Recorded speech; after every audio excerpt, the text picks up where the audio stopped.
Wah, Bang, kenapa masker-maskeran begitu, Bang? Oke lah, saya tanya dulu. Ini Abang Muslim ya? Alhamdulillah Muslim. Muslim. Apa yang mau Anda sampaikan, Bang? Eh, Gini ya Mas Edis ya. Saya mau nanya, Yesus itu kelahirannya di mana ya? Menurut Bible di Bethlehem. Bethlehem itu Palestina apa di Israel itu? Ya sama itu, Bang. Yang Anda maksud Palestina itu mana dulu? Karena Iya. Hmm.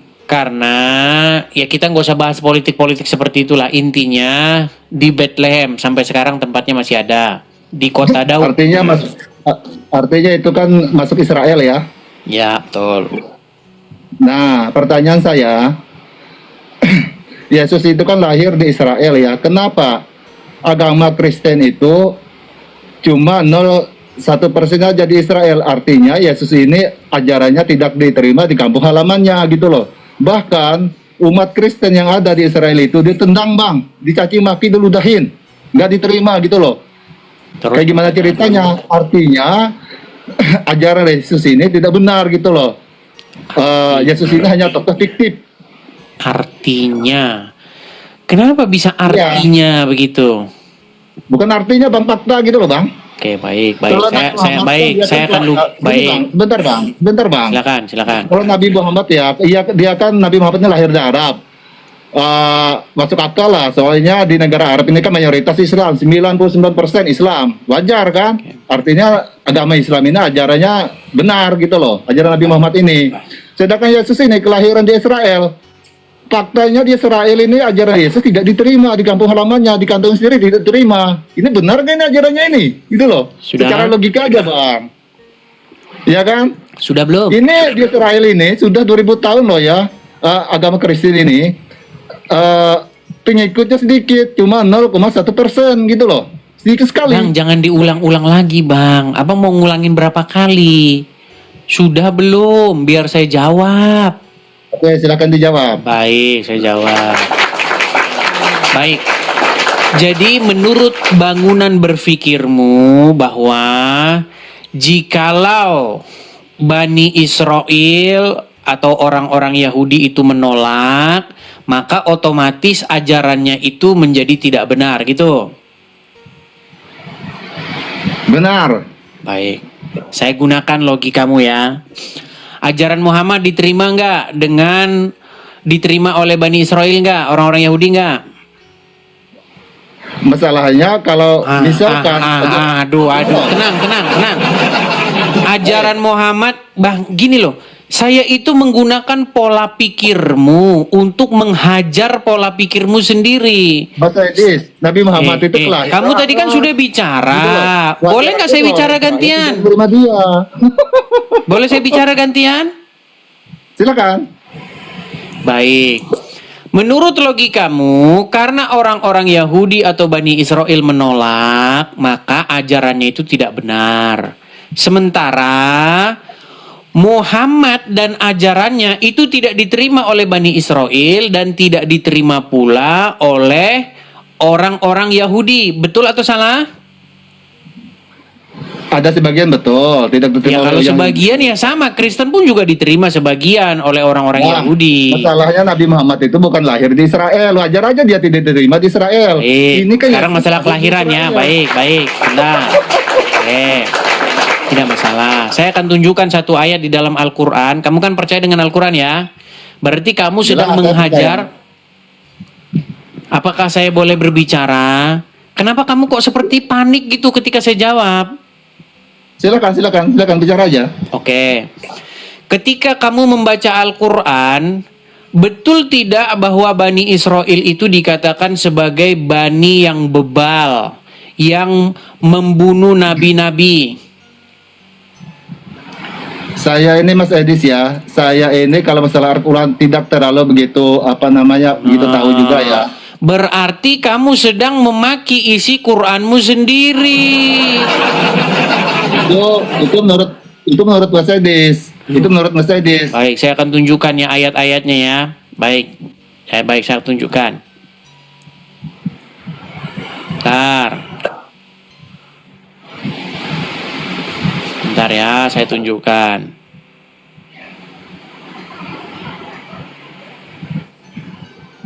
Saya akan bukakan di dalam surat Al-Baqarah ayat yang ke-60 ya.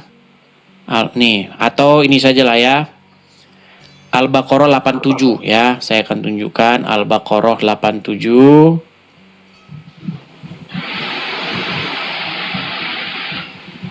Saya balikan dulu ya Al-Baqarah 87.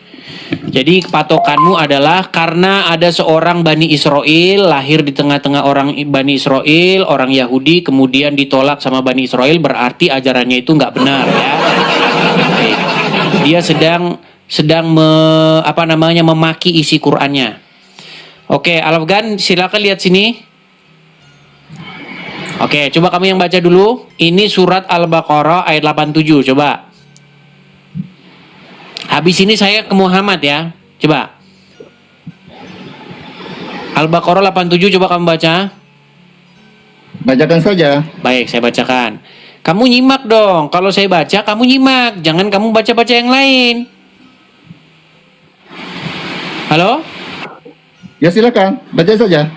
Iya, maksud saya kalau saya baca, kamu nyimak sini. Kamu lagi ngapain? Mas Edi, saya ini punya telinga Mas Edi, saya dengar aja itu. Oke, bacakan. Dan sesungguhnya kami telah mendatangkan Alkitab Taurat kepada Musa, dan kami telah menyusulinya berturut-turut sesudah itu dengan rasul-rasul, dan kami berikan bukti-bukti kebenaran kepada Isa putra Maryam, dan kami memperkuatnya dengan Rohul Kudus. Apakah setiap datang kepadamu seorang rasul membawa sesuatu pelajaran yang tidak sesuai dengan keinginanmu, lalu kamu menyombong, maka beberapa orang di antara mereka kamu dustakan dan beberapa orang yang lain kamu bunuh. Nah, menurut logika kamu, karena Bani Israel ini tidak menerima ajaran daripada nabi-nabi tersebut, tidak menerima ajaran dari Isa, mereka menyombong dan bahkan dibunuh oleh mereka, maka ajarannya itu adalah sesat dan tokoh fiktif, betul? Betul nggak?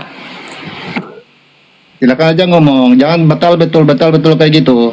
Inilah kamu ini, giliran dibalikin ke kamu, kamu meninggal. Tidak bisa Mas Edi. Saya Menurut logikamu, sebentar, menurut logikamu, karena orang-orang ini, nabi-nabi ini, Bani Israel lahir di tengah-tengah mereka, sebangsa sesuku dengan mereka, lalu mereka menolaknya, menyombongkan diri dan tidak menerima ajaran tersebut. Menurut logikamu salah kan? Berarti ajaran tersebut.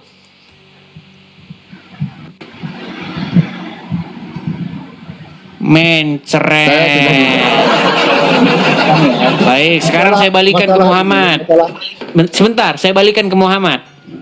Gini, saya mau ngambil satu kesimpulan. Inilah yang saya bilang yang namanya sesat pikir atau kecacatan logika. Jadi kebenaran itu tidak ditentukan dari berapa pemeluknya. Bahkan tidak ada yang percaya pun kebenaran itu tetap sebuah kebenaran.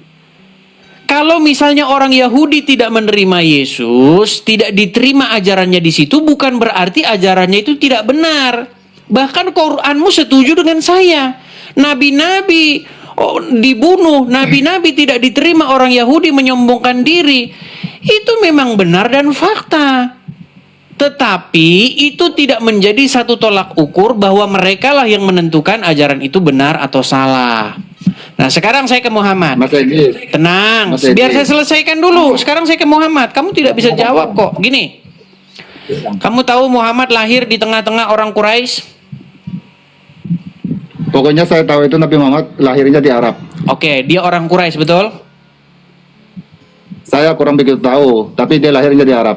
Kayak yang kau tahu apa kalau kayak begini?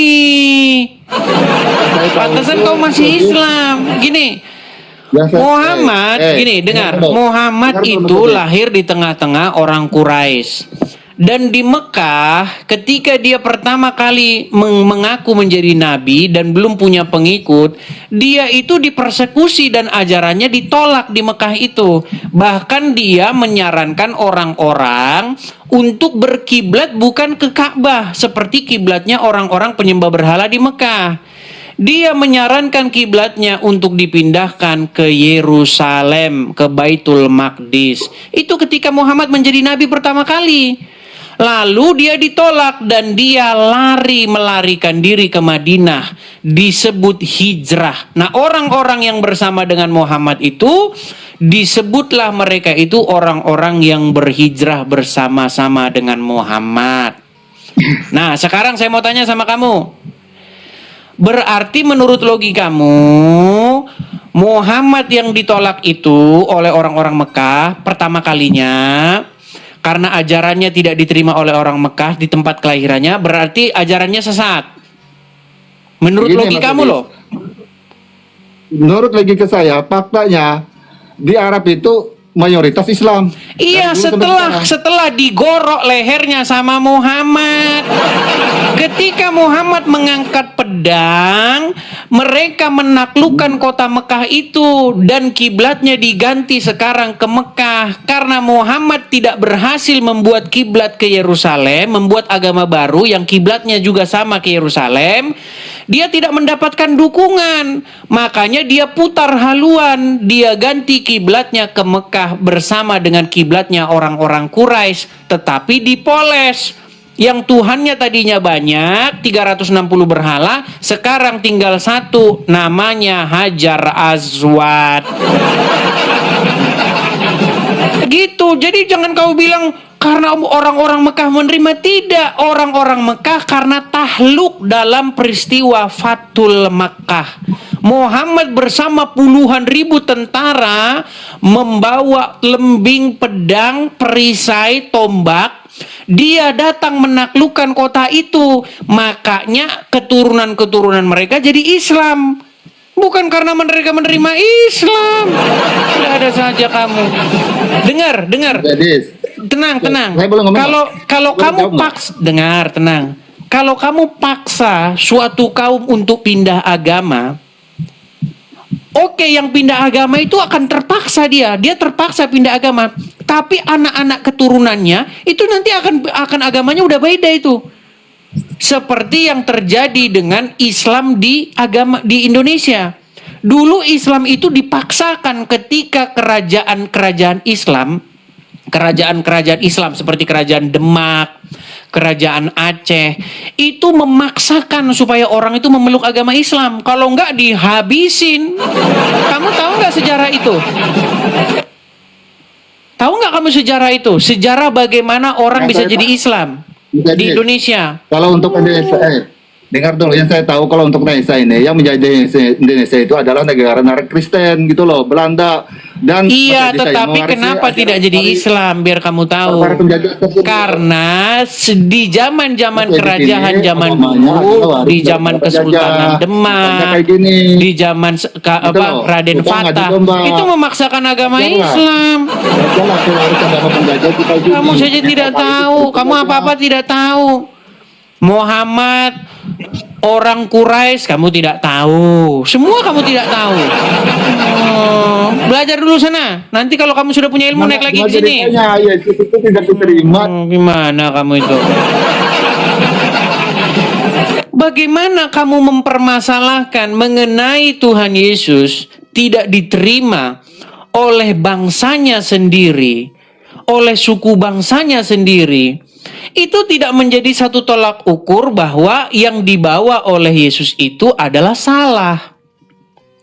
Bahkan Al-Quran mengkonfirmasi itu. Nabi-nabi yang datang kepada Bani Israel itu mereka campakkan, mereka bunuh, mereka aniaya. Berarti maksudmu Quranmu salah. Terima kasih. Apakah Quranmu salah ketika mengatakan bahwa Bani Israel itu menolak ajaran-ajaran yang benar? Inilah saya bilang, setiap syubhat, setiap serangan dari mereka akan menampar mukanya sendiri. Itu. Lalu apa kata Rasul Paulus? Nah ini makanya ya. Kata Rasul Paulus begini. Jikalau ketidaktaatan orang-orang Yahudi itu kan pembangkangan, pemberontakan. Jikalau karena pemberontakan bangsa Israel, jikalau karena kebebalan bangsa Israel justru membawa Injil itu diberitakan kepada bangsa-bangsa di luar Israel, terlebih-lebih lagi ketaatan bangsa Israel. Luar biasa kan? Gitu loh. Iya, seperti itu. Karena orang Israel menolak Injil, maka Injil itu diberitakan kepada bangsa-bangsa lain. Begitu. Itu sama seperti perumpamaan penggarap upahan, penggarap yang diumpamakan oleh Tuhan Yesus sendiri dalam Matius pasal berapa lupa saya. Dia katakan begini, adalah seorang pemilik kebun anggur. Dia memberikan kebun anggur itu untuk diusahakan. Dia menyewakan kebun anggur itu untuk diusahakan para penggarap-penggarap. Sang pemilik kebun anggur itu mengutus utusannya untuk meminta hasil daripada kebun anggur tersebut. Tetapi utusannya dipukulnya dan dicampakkannya. Diutus lagi, dipukul, dicampakkan keluar kebun.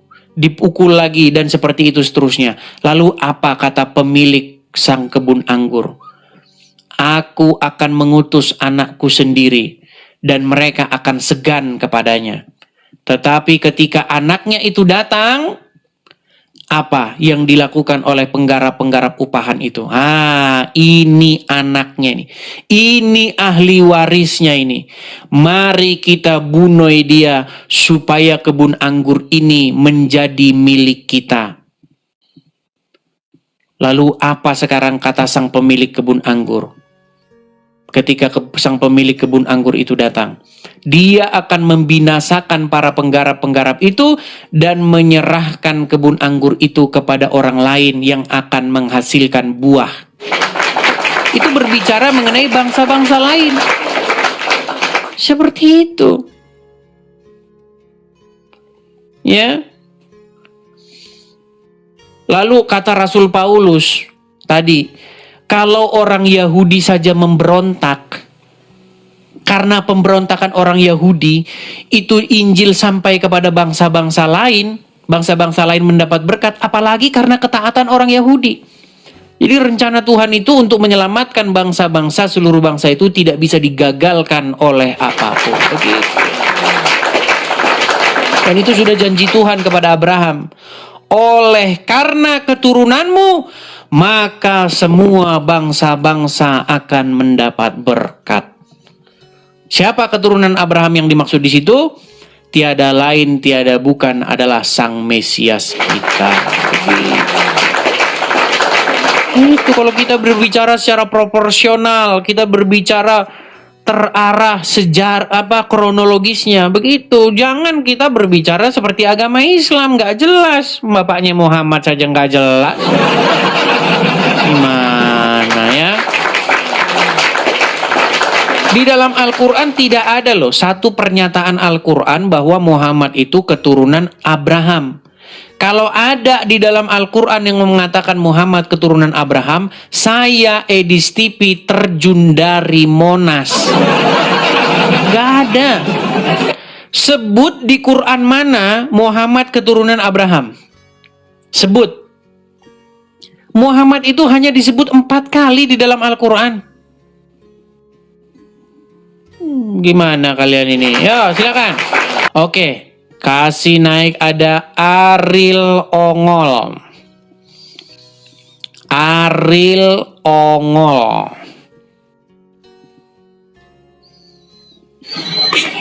Ya, selamat malam Ariel Ongol.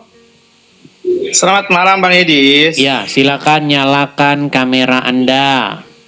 Anda Muslim atau Kristen? Muslim Bang. Ya, silakan Bang, nyalakan kamera.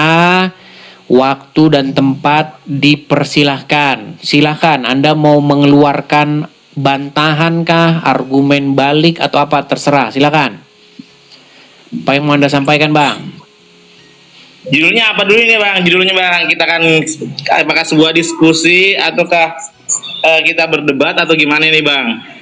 Diskusi ataupun debat antara Islam dan Kristen. Judulnya Muhammad sukses ngeprank umat Islam. Jadi kita diskusi Bang ya, artinya dalam artian kita kalau diskusi kita harus artinya seperti ini. Kalau kita diskusi berarti kita harus memahami pembicaraan kita masing-masing. Oke? Oke. Oke, jadi sebelum kita berbicara, biarkan Abang berbicara dan saya berbicara juga tanpa ada potong-potongannya Bang ya. Jadi Silakan. Abang ini bilang tadi Muhammad ini ngeprank umat muslim ya? Iya. Ngeprank kayak gimana Bang? Kata Muhammad, namanya itu tertulis di dalam Injil dan Taurat. Bahkan ciri-ciri nabi yang akan datang itu terperinci. Bahkan dikatakan orang-orang Yahudi, ahli kitab, Nasrani, mengenal Muhammad seperti mereka mengenal anak mereka sendiri. Betul? Ya. Nah, selamat kalian kena prank sama Muhammad. Kenapa saya katakan kena prank sama Muhammad? Ternyata apa yang diomongin Muhammad tidak benar sama sekali. Tidak ada namanya tertulis dalam Taurat dan Injil. Ciri-ciri kenabian berupa tompel atau daging di punggung sini yang hitam berbulu begitu, tompel lah itu bahasa Indonesianya. Tidak pernah ada disebutkan dalam Taurat dan Injil. Berarti umat Islam diprank sama Muhammad. Silakan bantah. Kalau Abang bilang kayak gitu, kita sebagai umat muslim nggak pernah merasa juga sih Bang kita di prank, kita nikmatin aja. Artinya kalau kita secara batin ya, kita menikmati aja, kita setiap sholawat, kita sejuk. Coba deh Abang Edi sedikit begini, Abang coba kalau memang Abang mengatakan bahwa Muhammad itu adalah ngeprank umat muslim, coba Abang sedikit saja sejenak Abang tanpa memikirkan sesuatu, diam sendiri tanpa melamun gitu kan, Abang melamun, coba sholawat sekali aja Bang, sholawat Sallallahu alaihi Muhammad wa ala sayyidina. Saya pikir kamu memberikan jawaban, malah kamu menyuruh saya sholawat. Ini gimana Bang? Supaya Abang berselawat supaya dapat hidayah Bang. Abang selalu bilang ngeprank, kita Hidayah itu, dengar, hidayah itu dapat dari sebuah penjelasan yang bernalar, dari sebuah argumen-argumen logis. Saya tadi bertanya kepada Anda, coba buktikan klaim Muhammad bahwa namanya tertulis dalam, tadi katanya ngomong gantian. Gimana ini saya ngomong Anda potong?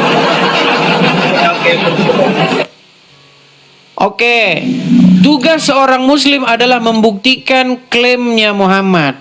Coba, di dalam Injil mana atau di dalam Taurat mana tanda kenabian itu adalah berupa tompel di bahu sebelah kanan? Silakan. Silakan. Tompel sebelah kanan, saya belum pernah dengar sih Mas. Bang Edi belum pernah dengar. Tapi kisah ini pernah dikisahkan dalam kisah Al-Kahfi bahwa ada pendeta Nasrani pernah melihat bertanda Nabi Muhammad itu adalah sebuah tanda-tanda kenabian. Ya minta maaf saya kalau memang Bang Edis minta bahwa Bang Edis bilang pembuktian melalui data, kebetulan saya ada di tempat makan dan saya tidak bawa bahan ya ini terserah Bang Edis saja bahwa memang ada di kisah Al-Kahfi bahwa pendeta Nasrani pernah melihat pertanda kenabian Nabi Muhammad, yakni salah satunya adalah Nabi Muhammad Rasulullah SAW itu setiap dia jalan dia di atasnya itu ada awan gitu ya. Kalaupun Bang Edis bilang mana buktinya, mana datanya, ya itu sih perspektif Bang Edis aja, nggak ada masalah. Terus yang kedua tadi ini kan masalah tadi Bang Edis, Muhammad sukses ngeprank umat muslim. Umat muslim itu nggak pernah merasa bahwa kita ini diprank Rasulullah SAW. Justru kami itu sangat mencintai, merindukan Rasulullah. Nggak ada Kan Bang Idris tadi bilang loh, ini kok apa namanya nggak nyambung ini masalah kan, masalahnya kan nggak, bukan masalah nyambung nggak nyambung, ini nyambung aja. Saya ambil masalah bahwa Muhammad sukses ngeprank umat muslim. Kita umat muslim Bang nggak pernah merasa bahwa kami itu diprank Rasulullah SAW. Baik. Gitu, Sudah? Bang. Saya tanggapi ya. Oke. Baik, silakan saya Abang tanggapi. Idris yang Kalau saya ganteng. tanggapi diam ya. Kalau saya tanggapi diam. Tadi Anda mengatakan sebagai seorang muslim Anda belum pernah dengar bahwa tanda kenabian itu adalah berupa tompel di bahu. Ya, Baik. Itulah yang saya katakan, pantas saja Anda masih jadi orang Islam. Dengarkan ini, bahwa tanda kenabian menurut agama Islam itu adalah sebuah tompel. Perhatikan. Bahira memperhatikan Nabi SAW, ini semua ciri yang disebutkan dalam Injil ada. Dia masih bimbang, dia ingin buktikan satu hal. Apa itu? Dalam Taurat dan Injil juga disebutkan setiap nabi itu punya tanda kenabian. Apa tanda kenabian teman-teman sekalian? Sebuah daging yang menggumpal di pundak sebelah kanan, dan daging itu berwarna merah kehitam-hitaman dan memiliki bulu yang lebat. Maka Bahira berkata, "Hai anak kecil, apa kau izinkan saya untuk melihat punggungmu?" Dia mengatakan, "Iya, silakan." Dibuka oleh Nabi SAW. Begitu dia lihat tanda itu, lalu Bahira menciumnya dan mengatakan, "Kaulah orangnya." Tapi garis bawah satu hal ya, tanda ini tanda kenabian. Sudah selesai dengan Nabi Muhammad SAW. Jadi kalau di punggung antum ada dusta semua. Nah, baik. Kamu sudah mendengar ya bahwa tanda kenabian menurut agama Islam, menurut Muhammad yang tertulis dalam Taurat dan Injil berupa tompel. Sukses kalian kena prank sama Muhammad. Karena apa? Tanda kenabian di dalam Injil ataupun dalam Taurat bukan tompel, tetapi tertulis di dalam Ulangan 18 ayat 18. Barang siapa yang berkata demi namaku bahwa besok akan terjadi begitu, tetapi tidak terjadi, itulah orang yang aku tidak menyampaikan firman kepadanya. Itu tandanya. Tetapi kalau terjadi yang dikatakannya, jika dia berkata besok akan terjadi dan akan terjadi, maka itulah tandanya bahwa aku berfirman kepadanya. Itu tanda kenabian, bukan tompel. Sekarang, nih, bentar. Saya tunjukkan kepada Anda mengenai di dalam surat Al-Kahfi. Ini juga menjadi bukti bahwasanya Muhammad pastilah bukan nabi. Perhatikan. Tadi kamu mengatakan di dalam surat Al-Kahfi ada orang yang menguji Muhammad. Baik. Saya tunjukkan kepada Anda. Di dalam surat Al-Kahfi ayat yang ke-22. Ini adalah surat yang latar belakangnya adalah orang yang menguji kenabian Muhammad. Kalau kau betul-betul nabi, wahai Muhammad, coba berapa jumlah anjing yang masuk ke dalam gua Al-Kahfi? Perhatikan jawaban Muhammad. Perhatikan. Nanti ada orang yang akan mengatakan jumlah mereka. Jumlahnya itu maksudnya jumlah anjing. Adalah 3. Orang yang keempat adalah anjingnya. Dan yang lain mengatakan jumlah mereka adalah 5. Yang keenam adalah anjingnya. Sebagai terkaan terhadap barang yang goib. Dan yang lain lagi mengatakan jumlah mereka 7 orang. Yang ke-8 adalah anjingnya. Katakanlah, Tuhanku lebih mengetahui jumlah mereka. Muhammad ditanya, ayo Muhammad, kalau kau betul-betul nabi, coba, kalau kau betul-betul nabi, berapa jumlah yang masuk ke dalam gua Al-Kahfi? Coba sebutkan. Ternyata jawaban Muhammad apa? Katakanlah, Tuhanku lebih mengetahui jumlah mereka. Tidak ada orang yang mengetahui bilangan mereka kecuali sedikit. Karena itu janganlah kamu Muhammad bertengkar tentang hal mereka, kecuali pertengkaran lahir saja, dan jangan kamu menanyakan tentang mereka, pemuda-pemuda itu, kepada seorang pun di antara mereka. Ternyata wahyu dari Allah adalah Tuhanku lebih mengetahui. Nah, kalau bikin begini, kalau cuman jawab, Edis, coba kalau kau benar-benar diutus oleh Tuhan, betul-betul diutus Nabi, coba berapa jumlah yang masuk ke gua Al-Kahfi? Tuhanku lebih tahu. Kalau cuma ngomong gitu, Lia Eden juga bisa. Lu kalau cuma ngomong Tuhanku lebih tahu. Ya nih, kita lihat tafsir-tafsirnya ya. Perhatikan. Nih tafsir-tafsirnya nih. Sebagian Ya, dari monggo. Saya lebih sebenarnya lebih senang aja sih lihat Bang Edis artinya menjelaskan isi Al-Qur'an daripada beberapa ustaz yang saya kenal. Jujur. Anda saja Silakan senang Bang Edis, kok. lanjut. Ya, Nih, perhatikan nih. lanjut. Sebagian dari orang-orang yang larut dalam pembicaraan tentang urusan para pemuda penghuni gua dari kalangan ahli kitab mengatakan mereka berjumlah 3 orang, yang keempat adalah anjing mereka. Golongan yang lain mengatakan enggak, 4 orang, yang kelima adalah anjing mereka. Ungkapan dua pihak itu hanyalah omongan dengan dasar praduga belaka tanpa bukti, dalil yang benar. Golongan ketiga menyebutkan mereka berjumlah 7 orang, yang ke-8 anjing mereka. Katakanlah wahai Rasul, Tuhanku lebih mengetahui jumlah mereka. Ternyata Muhammad tidak memberikan jawaban. Muhammad hanya mengatakan Tuhanku lebih mengetahui. Ah, ini kalau cuma ngomong begini ya Doraemon, Nobita juga bisa. Mana jawabannya? Berapa jumlahnya? Masa Tuhanku lebih mengetahui? Wahyu apaan itu Tuhanku lebih mengetahui? Oh, silakan tanggapi. Oke, Bang Agus, Bang Edis, gini, Bang Edis kan tadi mengatakan bahwa Muhammad tidak tahu kan, tidak tahu, yang lebih tahu adalah Tuhannya, gitu kan dalam firman itu tadi ya, betul? Mereka ingin menguji Muhammad. Wahai Muhammad, kalau kau betul-betul nabi, coba apa-apa saja, berapa jumlah orang yang masuk ke gua Al-Kahfi? Berapa yang masuk? Ada yang ngomong 3. Ternyata yang keempat anjingnya. Ada yang ngomong 4, yang kelima anjingnya. Terus begitu. Terus Muhammad itu ditanya, kalau kau betul-betul nabi, coba berapa jumlah yang masuk ke gua Al-Kahfi? Tanya Tuhanmu. Ternyata kata Muhammad, Tuhanku lebih mengetahui. Tidak ada jawaban.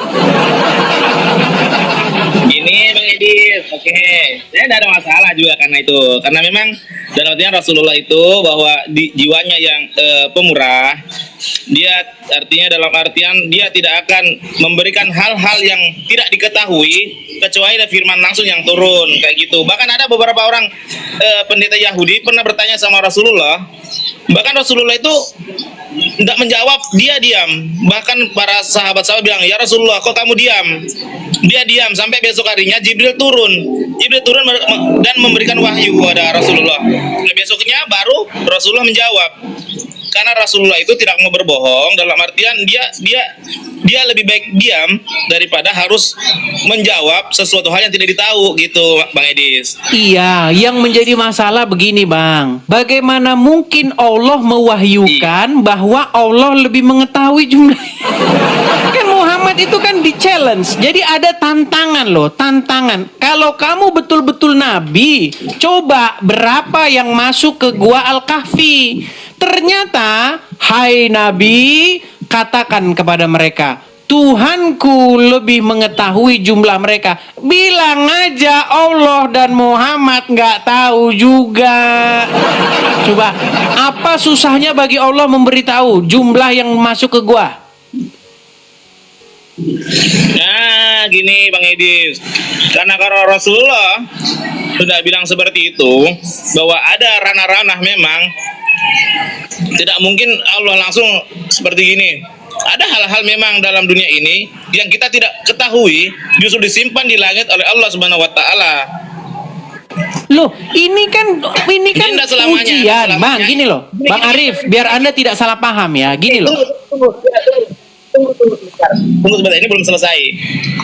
Sedikit aja. Jadi ada hal-hal memang dalam dunia ini yang memang kita tidak seharusnya bisa mengetahui bahwa jiwa kita ini adalah seorang manusia. Bahkan ada sebanyak kisah-kisah itu orang yang selalu mengatakan di bawah saya ini Tuhan. Ujungnya dia juga akan mendapatkan azab. Bahkan ada banyak kisah-kisah di luar sana mengatakan bahwa dia ingin mencari Tuhan, dia ingin berprasangka bahwa Tuhan itu ada yang melahirkan, ada Tuhan itu siapa yang melahirkan, kapan dilahirkan. Dia ujung-ujungnya juga akan tidak mengerti dalam bahasa dirinya itu.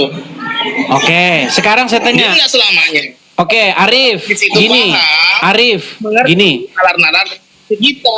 Oke, tahu tidak bahwasanya latar belakang surat Al-Kahfi ayat ke-22 ini adalah tentang orang-orang yang menguji apakah Muhammad itu nabi atau bukan? Gimana? Baik, saya akan tunjukkan ya. Gini, jadi dulu, nih saya tampilkan dulu background saya balikkan dulu ya layar saya ya. Gini loh, dulu di zaman Muhammad, orang-orang Yahudi, ahli-ahli kitab, Yahudi Nasrani, itu kan menguji kenabian Muhammad, betul? Ya. Nah, makanya sering ditanya, wahai Muhammad, kalau kau nabi, apa ciri-ciri anak itu akan lahir perempuan atau laki-laki? Terus apa ciri-ciri apa itu ruh? Kemudian ditanya lagi, coba berapa jumlah yang masuk ke gua Al-Kahfi? Tiga-tiganya dijawab sama Muhammad secara ngarang bebas. Itu bukti bahwa Muhammad bukan nabi, tetapi nabi-nabian. Gimana? Saya sepakat sama Bang Edis, itu adalah perspektif Bang Edis. Perspektif. Gitu. Oke, sekarang saya tanya sama kamu. Betul tidak Muhammad itu diuji oleh orang-orang Yahudi dan Nasrani tentang kalau dia nabi atau bukan? Diajukan pertanyaan ini ya. Pertanyaan orang-orang Yahudi dan Nasrani untuk menguji kenabian Muhammad. Ini pertanyaan sudah 2 kali Bang Edis. Iya, itu kan Nih. tadi sudah dijawab tadi. Dalam artian seperti ini, dalam artian kalaupun Rasulullah menjawab itu tidak semata-mata bahwa ini A itu B, enggak. Jadi kalaupun Bang Edis mengatakan bahwa itu jawabannya itu ngawur, jawabannya ini ya enggak. Itu bukan, itu perspektifnya Bang Edis aja. Jawabannya seperti itu, bahwa jawabannya itu memang jawaban seperti itu. Baik, saya akan tunjukkan ya. Disangkain kita ini mengada-ngada teman-teman. Nih ya, saya balikkan ya kepada kalian ya. Semua jawaban-jawaban Muhammad itu Bang, jawabannya itu ngambang alias nggak jelas. Masa diuji kenabian malah jawabannya nggak tahu?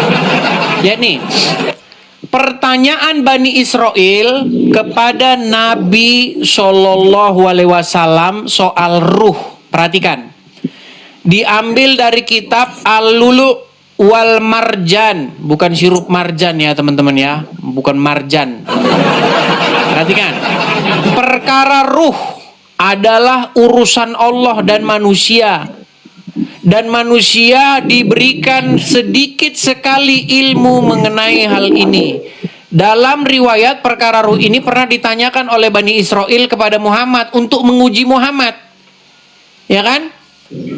Baru turunlah ayat dan mereka bertanya kepadamu tentang ruh. Katakanlah, ruh itu termasuk urusan Tuhanku. Bilang aja Muhammad tidak tahu. Terus nih, loh banyak ini nih. Gini. Pertemuan Mungkin saya jawab, Muhammad mungkin dengan kaum Bani Israel dikisahkan oleh Abdullah bin Mas'ud. Dikatakan, ketika aku berjalan bersama Nabi di daerah perkebunan kota Madinah dan Nabi berangkat bertongkat dahan kurma, tiba-tiba bertemu dengan rombongan kaum Yahudi. Lalu sebagian mereka berkata, tanyakan padanya tentang ruh. Sebagian lain juga berkata, jangan menanyakan hal itu kepadanya karena jangan sampai kalian mendapatkan jawaban yang tidak menyenangkan. Sebagian orang lain berkata, pasti kami akan bertanya kepadanya. Lalu seorang dari mereka berdiri dan berkata, hai Abdul Qasim, apakah ruh itu? Maka Nabi SAW diam. Ibnu Mas'ud berkata, Nabi Muhammad sedang menerima wahyu. Kemudian setelah selesai, Nabi membuka ayat. Mereka bertanya kepadamu tentang ruh, katakanlah ruh itu urusan Tuhanku. Jadi Muhammad ini pinter sekali dia ngarang wahyu. Itu urusan Tuhan. Jadi gampang-gampang aja. Kalau dia Oke, paham Edis. Oke, paham kok, paham. Silakan. Jadi gini Bang Edis, mungkin Bang Edis agak sedikit kesal sama saya, mungkin kecewa. Dalam artian seperti ini saya tidak bisa menjawab melalui pakai data karena memang saya nggak bawa apa-apa, saya lagi di luar. Jadi intinya kalau Rasulullah SAW, kalau dia dipertanyakan tentang sesuatu hal yang gaib, karena sesuatu yang gaib itu adalah yang paham tentang gaib adalah Allah Subhanahu Wa Taala.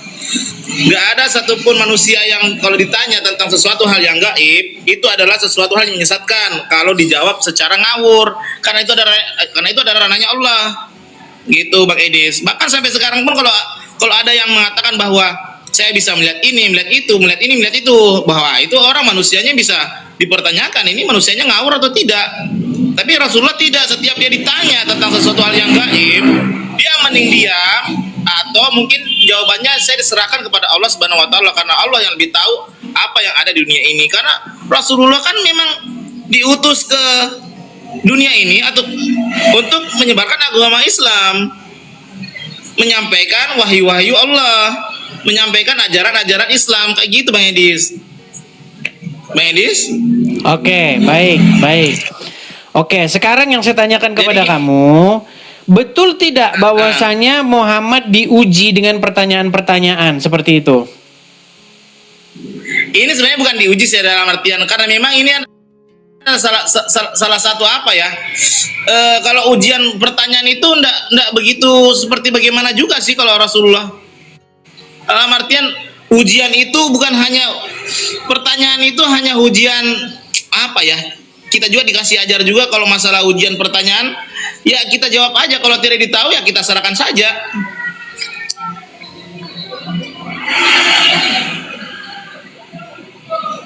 Coba sekarang saya mau tanya sama kamu ya, Coba, menurut penjelasan ini Muhammad pernah ditanya hal-hal medis nih. Ini Muhammad ini, tapi nanti kalau kita bahas ini nanti bisa kena ban kita.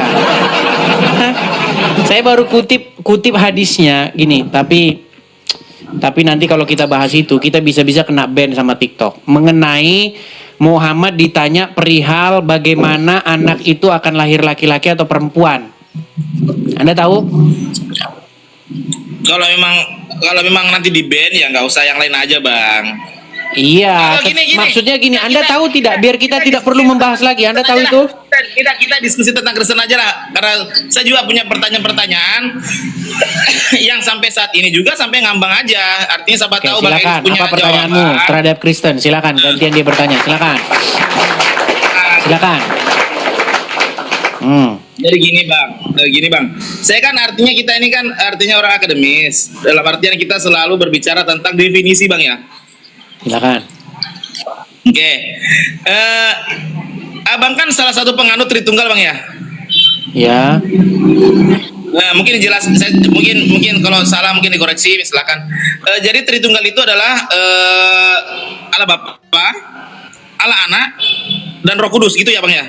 Cocok ya? Sebenarnya tidak ada istilah Allah Anak, Allah Roh Kudus, nggak ada seperti itu. Jadi di dalam Bible Tritunggal itu berbicara mengenai bagaimana Bapa di surga, kemudian Sang Firman dan Roh Kudus yang adalah satu. Tiga, tetapi mereka itu satu, begitu. Berarti kalau Bang Edis mengatakan mereka, berarti Bang Edis itu menuhankan mereka kayak gitu? Iya. Berarti Bang Edis menuhankan mereka dalam artian lebih dari satu? Iya, walaupun mereka tiga, tetapi mereka itu satu. Sekarang seperti ini misalnya. Ini. kamu menuhankan Allah. Ya. Oke? Yang dimaksud menuhankan Allah itu pengertiannya gimana? Menuhankan Allah dalam artian kita mematuhi perintahnya dan meninggalkan larangannya. Oke, mematuhi perintahnya dan menjauhi larangannya. Itu adalah bentuk menuhankan Allah, betul? Ya. Oke. Ketika kamu menuhankan Allah, yang kamu katakan mematuhi perintahnya dan menjauhi larangannya, betul tidak itu? Yang kamu patuhi dan kamu jauhi larangannya itu adalah Al-Quran. Gimana? Kamu kan menuhankan Allah. Caranya gimana menuhankan Allah itu? Caranya adalah dengan mematuhi Allah, mematuhi perintahnya dan menjauhkan larangannya, betul? Menjauhi larangannya. Oke. Betul tidak? Itu Anda lakukan dengan cara mematuhi Al-Quran, mentaati Al-Quran, menjalankan perintah Al-Quran, dan menjauhi larangan Al-Quran.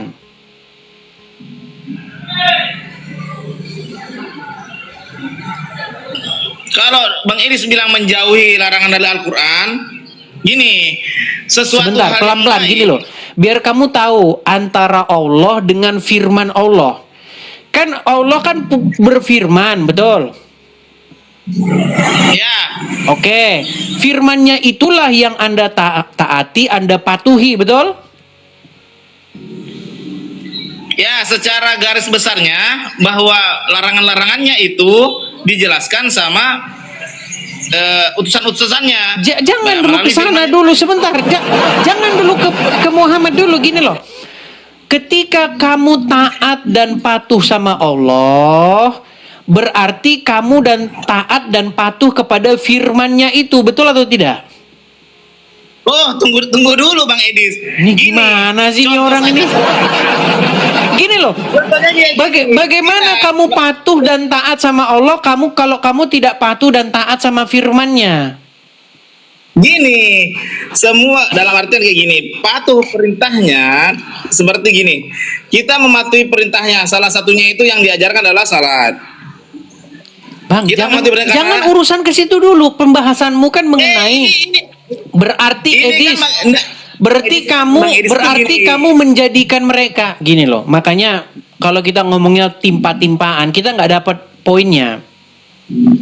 Ya, Bang Edis juga gini kan maksud Gini loh, Bang Edis tuh langsung mempertuhan mengatakan Allah. Mempertuhan adalah membuat diri kamu itu menjadi hambanya dengan cara menaklukkan diri kepadanya, membuat dirimu taat, tunduk, patuh kepadanya. Itulah yang dimaksud mempertuhan, betul? Ya. Nah, ketika kamu mempertuhan dengan cara mematuhi Allah, mentaati Allah, bukankah kamu di detik yang sama harus mentaati dan mematuhi firman-Nya, firman Allah tersebut? Kak, gini. Aduh, Gini, berat tidak, memang sama Bang Edi. orang muslim. Ngajarin mereka ini seperti ngajarin anak SD. Saya mau tanya dulu sama kamu, Allah dengan firman-Nya itu satu atau tidak? Nah, tunggu gini Bang Idis. Kalau Bang Idis itu ambil contoh Al-Qur'an, contoh bahwa gini, ada beberapa muslim. Bang, pertanyaan saya sederhana. Allah dan firman Allah itu satu atau tidak? Allah itu memfirmankan Bukan itu Bang yang saya tanya, Bang. Allah berfirman. Tidak satu. Allah berfirman. Oke, firmannya Allah itu, sabdanya Allah itu, firmannya Allah itu, dengan Allah itu satu atau tidak? Nggak bisa kategorikan seperti itu, Bang. Oke, Jangan berarti ketika kamu menundukkan diri, menaklukkan diri kepada firman Allah itu, sesungguhnya kamu sedang menundukkan dan menaklukkan diri kepada Allah sendiri nggak? Ya, betul. Oke, itu artinya firman Allah itu adalah cerminan daripada Allah itu sendiri. Betul. Oh, enggak kayak gitu Bang Edis. Oke, Itu berarti perspektifnya Bang Anda Edis. sedang mentaati yang selain Allah. Enggak seperti itu. Kita mentaati Allah dalam artian firman sama Allah itu jangan disatukan seperti itu. Firman itu adalah bahasanya Allah yang dicetak di Al-Qur'an. Ya, ketika Anda menaklukkan diri kepada firman Allah itu, apakah kamu sedang menaklukkan diri kepada selain Allah? Enggak gitu juga. Kita ini artinya kita taat kepada Allah, mematuhi perintah, mematuhi segala perintahnya dan menjauhi larang-larangannya. Iya, Kalau lewat kita apa? menjauhi larangan, berarti Lewat berzina. apanya? Kan lewat firmannya, betul? Lewat firman, iya lewat firman. Itu kan artinya, Iya, Bang Idris, maksudnya terlalu- begini. Maksudnya Saya dengarkan Firman daripada Allah itu adalah bagian atau cerminan atau gambaran daripada Allah sendiri. Ketika Anda takluk kepada firman-Nya, Anda taat, patuh, tunduk kepada firman-Nya, sesungguhnya Anda sedang taat, tunduk, dan patuh kepada Allah itu sendiri, betul? Ya, gini Bang Edis, minta Kok maaf susah sebelumnya. banget sih Saya- kamu memahami itu? Saya bisa mengatakan Bang Edis itu cerdik loh. Saya paham sekali Bang Edis. Setiap Bang Edis mengatakan pertanyaan betul, saya akan terjebak dari kata betul-betul itu tadi. Kok susah Kalau, kamu gini, ini? Begini loh, yang susah, kekristenan itu, gini loh. Bahwa Allah itu seperti Tritunggalnya Bang Edis. Kita ini Allah. Saya tidak Allah mengatakan itu begitu. satu. Saya Kita ingin tidak mengatakan bisa. begini, Arif. Saya ingin mengatakan begini, supaya analogi kalian yang- analogi yang memahami. baik. Padahal aku tadi bertanya tentang Tritunggal, tapi Bang Edis Iya, larinya supaya ke situ kalian tadi. memahami bahwa kekristenan itu tidak berbakti kepada tiga otoritas yang satu sama lain berbeda. Jadi, ketika kamu menaklukkan diri kepada sesuatu, itu yang disebut dengan ilah itu dalam Al-Quran itu. Ilah itu artinya sebuah otoritas yang menguasai dan mengendalikan kamu. Jadi di dalam Al-Quran dikatakan la ilah. Jangan ada ilah, jangan ada suatu otoritas. Jangan ada satu pemerintah maksudnya. Kecuali Allah. Maksud dalam agama Islam itu supaya Allah lah yang menjadi ilahmu, otoritasmu, yang menguasai kamu. Harus Allah saja. Nah, ketika Allah menjadi otoritasmu yang memerintah kamu, maka kamu harus patuh menundukkan diri sama Allah. Kalau kamu menundukkan diri sama Allah, Allah menyuruh kamu untuk menundukkan diri kepada Muhammad. Makanya Allah menyuruh umat muslim untuk tahluk, tunduk, patuh kepada Muhammad. Jadi Allah yang memerintahkan itu supaya kamu mengangkat Muhammad sebagai ilahmu sebenarnya. Jadi ilahmu itu adalah Allah dengan perantaraan Muhammad. Jadi Muhammad yang menjadi ilahmu secara nyata itu sebenarnya Muhammad itu yang nyuruh kamu masuk kamar mandi pakai kaki kiri, nyuruh kamu begini, nyuruh kamu begitu. Kamu dikontrol oleh Muhammad. Nah, makanya di dalam agama Islam atiullah wa atiur rasul. Bahkan barang siapa yang taat kepada Muhammad, sesungguhnya dia telah taat kepada Allah. Nah, di dalam agama Kristen, Bang, saya mau kasih tahu begini. Yang memerintahkan untuk menjadikan Yesus sebagai Tuhan itu adalah Bapa di surga sendiri. Supaya apa? Supaya semua manusia tahluk kepada kaki anaknya yang tunggal yang diutusnya. Supaya apa? Supaya Yesus menjadi Tuhan bagi kemuliaan Allah. Itu yang ada pesan dalam Bible. Jadi Yesus bukan ilah lain, Yesus bukan Tuhan lain, Roh Kudus juga bukan ilah, bukan Tuhan lain, tetapi adalah ilah atau Tuhan atau Allah yang datang daripada Bapa di surga. Makanya ada istilah Tritunggal, bukan berarti Yesus itu Allah asing. Yang menjadi Allah asing, Tuhan asing itu justru Allah dan Muhammad. Makanya kita itu jangan menundukkan diri kepada Allah, jangan menundukkan diri kepada Al-Quran, jangan menundukkan diri kepada Muhammad, tetapi kita harus menundukkan diri kepada firman Tuhan. Siapa firman Tuhan itu? Firman itu telah menjadi daging. Siapa dia? Yaitu Yesus. Nah, saya ingin membawa pesan ini kepada orang-orang Muslim. Mari berhenti menundukkan diri kepada Muhammad. Berhenti menjadikan Muhammad sebagai junjungan pemimpin ilahmu, penguasamu. Yang harus kau angkat menjadi pemimpin junjunganmu, Tuhan Tuhanmu, penguasamu, itu adalah Yesus. Supaya apa? Supaya kamu selamat. Kalau kau jadikan Muhammad sebagai pemimpinmu, junjunganmu, bentar lagi kau ke Arab cium-cium batu. Percaya dong ya. Bang Edis kan bilang tadi, saya kutip bahasanya yang sederhana saja tadi, bahwa Bang Edis mengatakan bahwa firman sudah menjadi daging sebagai juru selamat, gitu Bang ya? Ya, dikatakan di dalam Injil Yohanes pasal yang pertama, Oke, dan firman gini, itu telah menjadi manusia. Bang Edis terlalu banyak bicara juga nih. Jangan.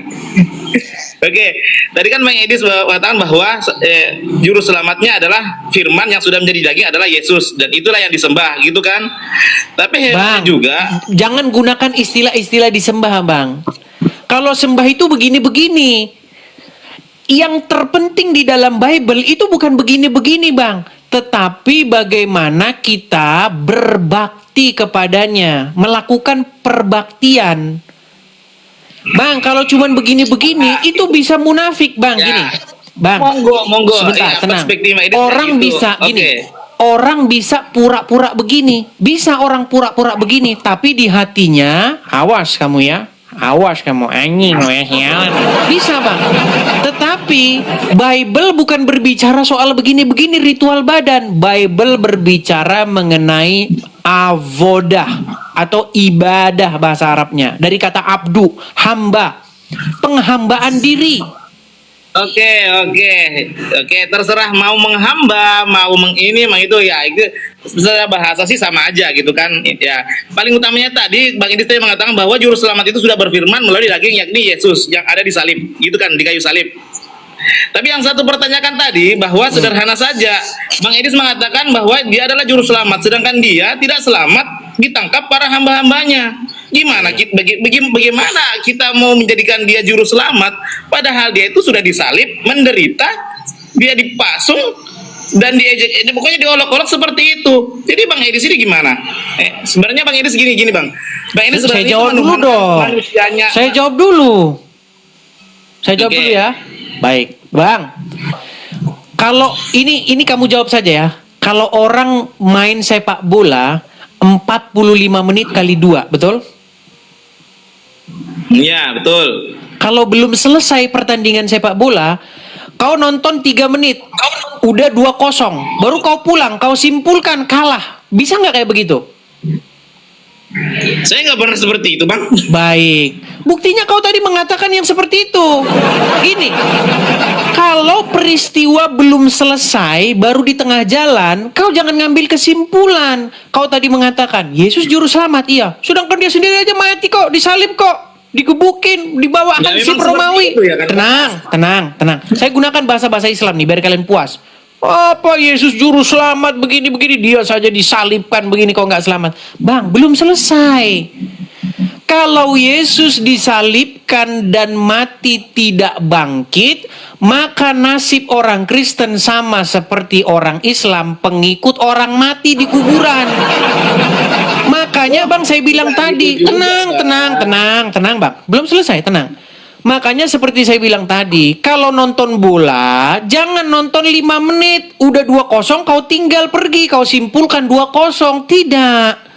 Tetapi kalau nonton bola, tonton sampai habis. Di dalam Injil, kalau kau baca, jangan kau baca sampai Yesus disalibkan saja. Baca halaman berikutnya. Yesus bangkit mengalahkan maut. Disitulah kemenangan atau ketaklukan menaklukkan kebinasaan daripada iblis. Iblis mengira bahwa dengan membinasakan Yesus, dengan menyalibkan Yesus, membunuh Yesus, dia menang. Tetapi dia tidak tahu bahwa pada hari yang ketiga Yesus bangkit mengalahkan maut. Jadi jangan kau bilang Yesus bukan juru selamat, Bang. Yang bukan juru selamat itu Muhammad yang sampai sekarang masih di kuburan. Tapi kenapa orang-orang Yahudi, Bang? Kenapa orang-orang Yahudi dia tuh artinya jijik masuk ke gereja, Bang? Karena dia bilang seperti ini, saya malas masuk ke gereja, malas. Karena di sana itu ada penyembahan berhala. Jadi saya malas mau ke sana. Jadi orang Yahudi saya mengatakan bahwa yang disalib itu adalah berhala, Bang. Gimana menurut Abang nih? Sudah bisa saya jawab? Ya, jangan kalau jawabnya panjang-panjang, Bang. Oke, Kita baik. Masih mau bicara nih. Apakah sekarang kamu sudah membela gini? Apakah kamu sekarang sudah membela orang Yahudi? Bukan membela orang Yahudi, Bang. Apakah kamu sekarang sudah membenarkan pernyataan orang-orang Yahudi? Kalau dalam hal seperti itu, saya pernah tanya sama teman-teman Yahudi bahwa kok kamu mau masuk ke masjid, sedangkan kamu kok nggak mau masuk ke gereja? Jawabannya sederhana saja, di sana itu ada berhala. Jadi saya mengatakan memang itu adalah sebuah baik. berhala. Inilah yang saya bilang ya. Inilah yang saya bilang orang Islam itu sangat munafik. Baik. Oke. Nah, Ya. Bang Edis nih kalau perspektifnya langsung menyimpulkan hal-hal seperti itu, munafik, ini penipu, nggak seperti itu, Bang. Saya juga dari tadi seandainya kalau saya saya bilang seperti itu, seperti ini, mungkin Abang juga akan seperti bahwa kita nggak gitu. Itu salah satu anunya Bang Edis, selalu menjudge orang muslim, diajak diskusi, mengatakan bohong, mengatakan munafik, mengatakan ini. Kita ini kan diskusi dari tadi. Oke, gitu, Bang. baik. Saya tunjukkan kepada Anda ya. Oke nih. Jadi mereka teman-teman sekarang sudah menjadi pembela Wahyudi yang sangat dibenci. Baik. Yang begini, Bang, yang saya heran, cacat logika kalian adalah menentukan kebenaran itu dari orang Yahudi. Gara-gara orang Yahudi mereka tidak mau ini, tidak mau itu, oh berarti orang Yahudi benar ini. Baik, saya bacakan ayat Al-Qur'an. Di dalam Quran surat Al-Maidah ayat 82. Perhatikan ya. Pasti engkau akan dapati orang yang paling keras permusuhannya terhadap orang-orang mukmin, orang-orang yang beriman, yaitu orang-orang Yahudi. Coba lihat. Ini ayat Al-Qur'anmu loh, Bang. Kau bilang orang Yahudi boleh masuk masjid. Orang Yahudi setuju dengan kami. Dia haram masuk gereja tapi boleh masuk masjid. Lihat ini. Orang yang paling keras permusuhannya adalah orang Yahudi dan orang-orang musyrik. Ya, betul. Ya, Pasti betul. dengar. Nah, di akhir zaman Pasti, juga nanti, Bang, sebentar, Iya, Bang, sebentar, di Bang. akhir zaman nanti juga. Aduh, saya belum selesai loh. Saya belum selesai loh. Dengarkan dulu.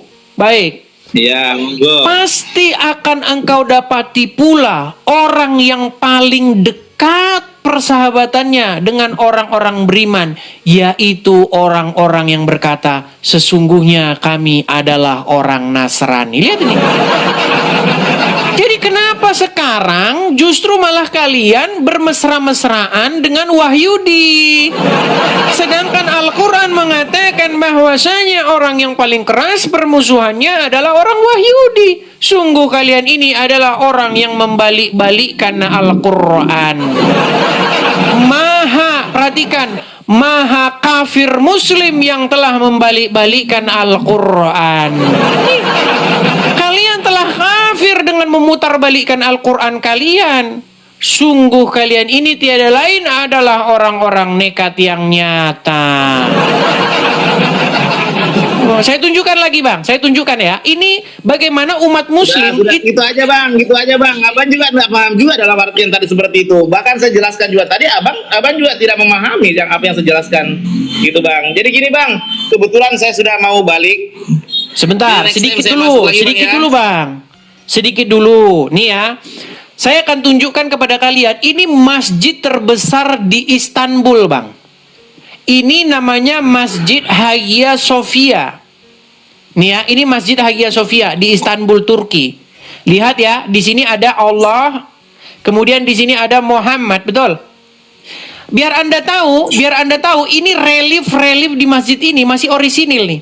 Biar Anda tahu di sini itu ada gambar-gambar Yesus, Bunda Maria. Ini di relief masjid. Saya tunjukkan kepada Anda ya, sebentar nih ya. Relief nih ya. Relief. Bang, saya mau balik next time ya dong ya. Sebentar. Nih, Hagia Sophia ya. Bagaimana kalian mengatakan Next time ya, nanti saya sampai di rumah juga, nanti saya akan bawa data-datanya juga. Kebetulan saya tidak bawa data-data. Loh, ini lihat Jadi nih, next time saya ini akan masjid sampaikan, ini Bang. Ini masjid di Istanbul Turki masih ada ini. Biar kalian tahu relief di masjid-masjid Oke, next tersebut masih ada gambar-gambar Kristen sampai hari ini. Gimana? Nih, saya tunjukkan kepada kalian nih. Sungguh kamu nekat yang nyata. Lihat nih. Nih. Perhatikan. Siapa ini? Ini Muhammad kan? Aduh. Bentar. Saya perbesar dulu gambarnya. Oke, ini Muhammad ya. Betul? Ya, Ini itu Allah bukan ya. Muhammad. Betul? Siapa ini? Nggak tahu, Bang. Oh, ini Bunda Maria beserta Yesus. Kamu bilang haram masuk gereja. Orang-orang Islam terdahulu mereka sholat di gereja. Sekarang umat Muslim bubarin gereja. Oke, sudah, Bang. Dan sungguh telah kafirlah orang-orang Muslim yang telah memutarbalikkan sejarah mereka Oke. sendiri. Oke, gantian dong, Bang. Masa Abang Silakan. terus dari tadi gitu kan? Silakan. Nah, sebagai penutup juga gini, Bang ya, Bang Edis ya, Bang Edis terhormat yang ganteng. Sekarang masih di Amerika, Bang ya? Oh iya, makanya sekarang sudah siang bolong Oke. di sini. Oke, salam sejahtera untuk orang di Amerika, Bang ya. Gini, Kamu jangan Abangku. mengucapkan salam Abang sejahtera Edis. kepada orang-orang di sini. Kamu tidak boleh begitu. Tuh, ya tuh. Masalah juga kan, Bang. Siang bolong kan. Gini, Bang, tuh. Bang Edis.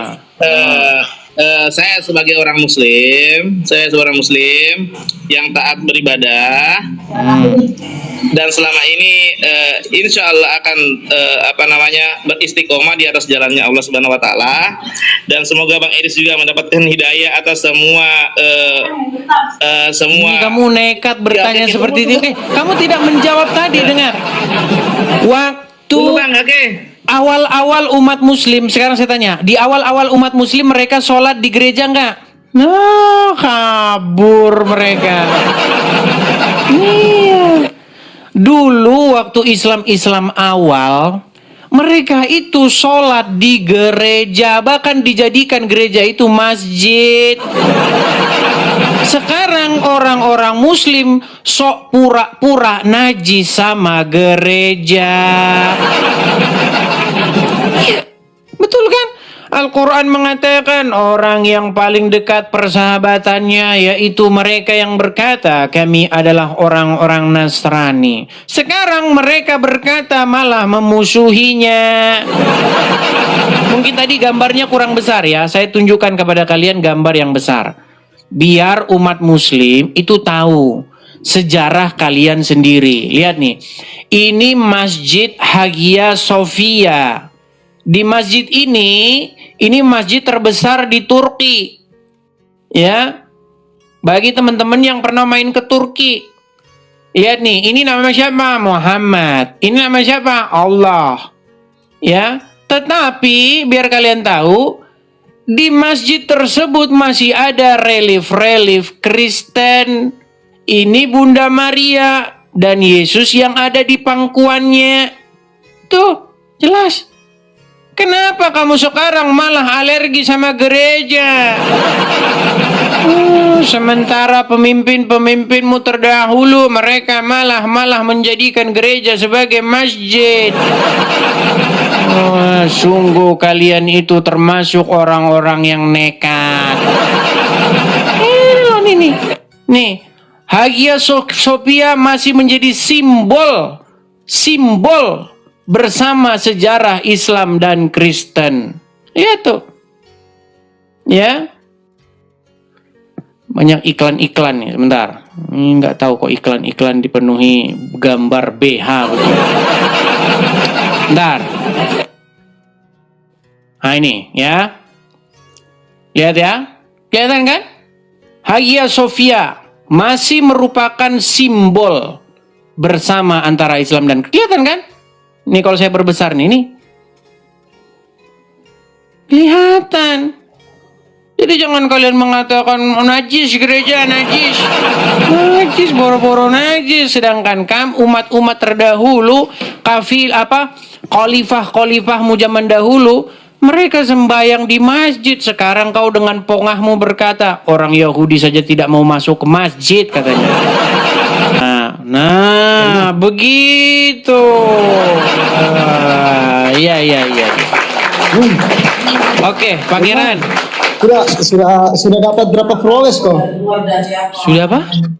Sudah dapat berapa followers? Dapat berapa apa? Sudah dapat uang berapa yang kau dapatkan? Sudah kau pendirikan itu?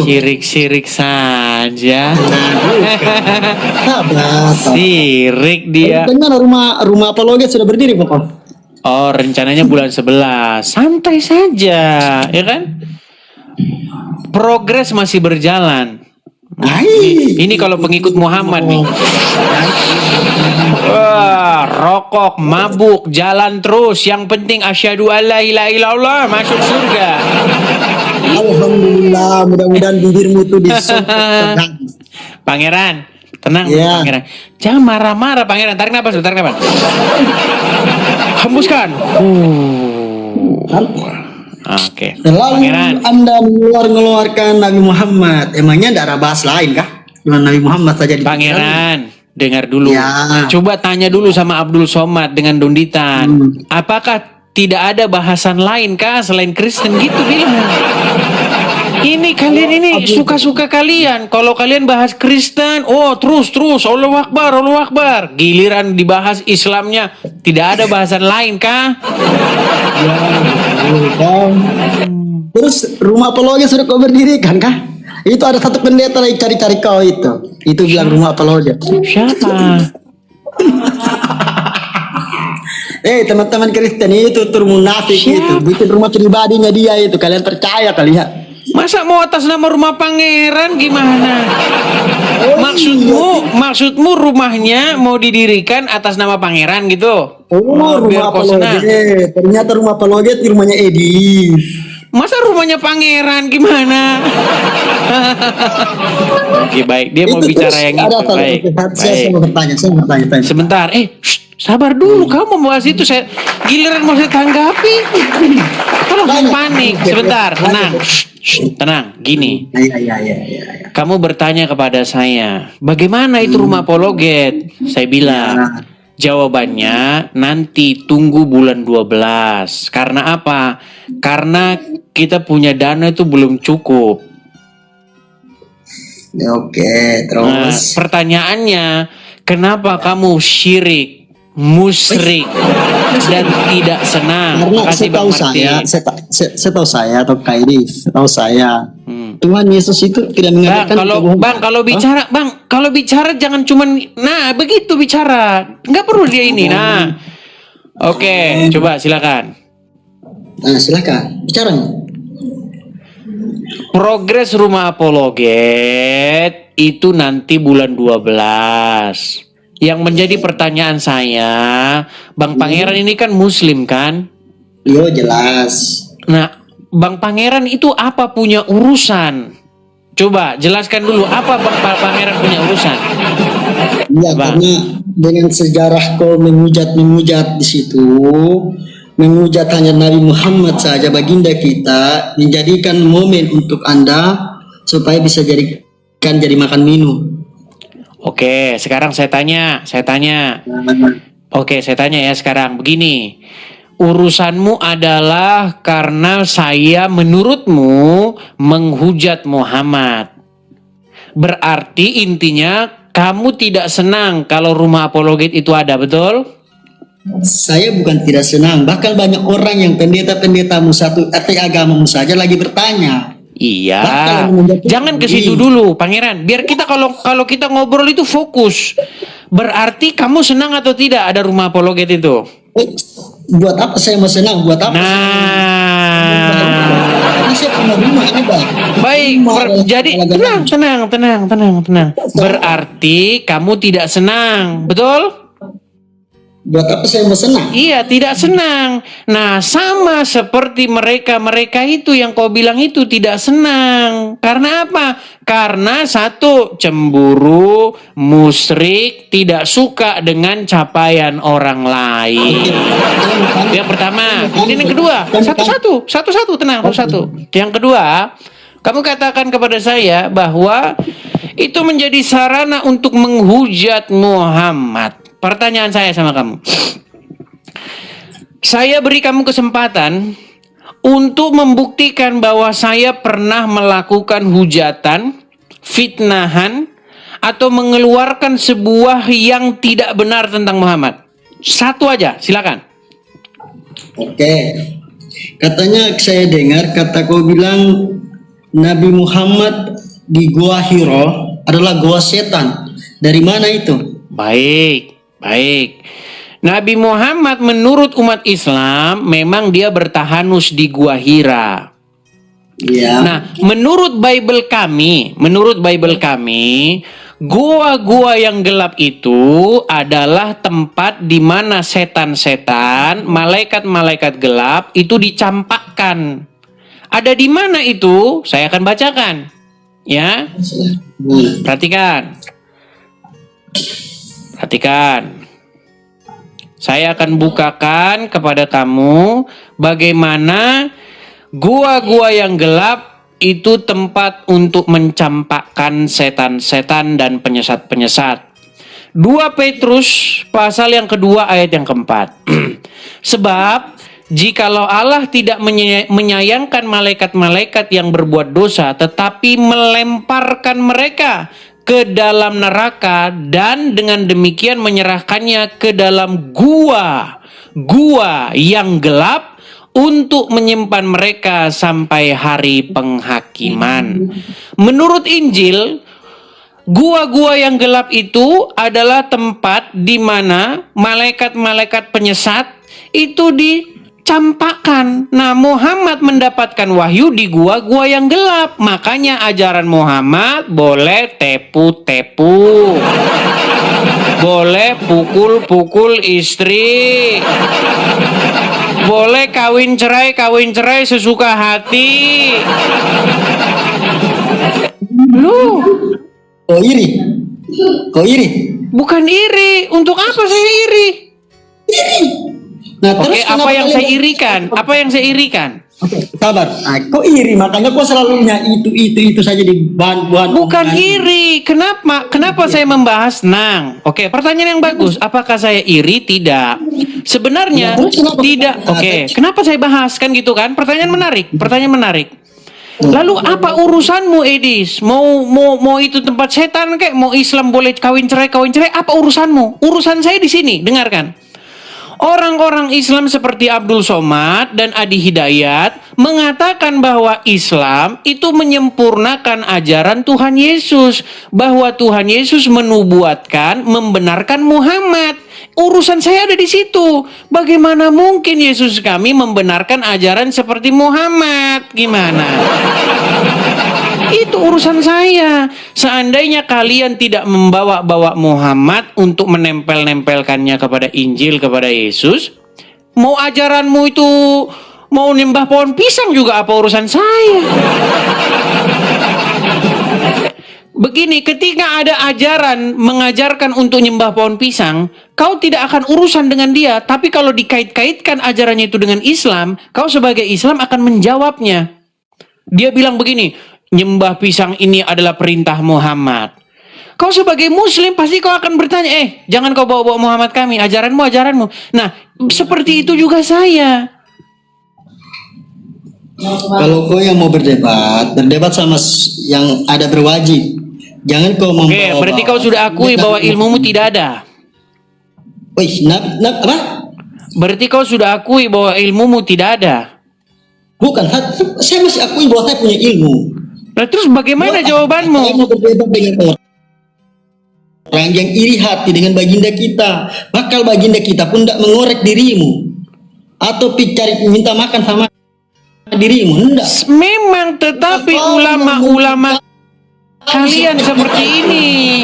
Ini loh, ulama-ulama kalian, ustadz-ustadz kalian. Tenang, tarik napas. Silakan. Tarik napas. Kau itu kan sengaja membawa keluar-keluar di situ supaya bagaimana caranya kau bisa mendapatkan keuangan dari situ, membangunkan rumah apologet, rumah dirimu sendiri. Saya mau tanya, rumah apologet kamu dirikan di mana? Mau tahu aja? Di Inggris. Di Inggris. Makasih, Dep. Dengar. Di Inggris.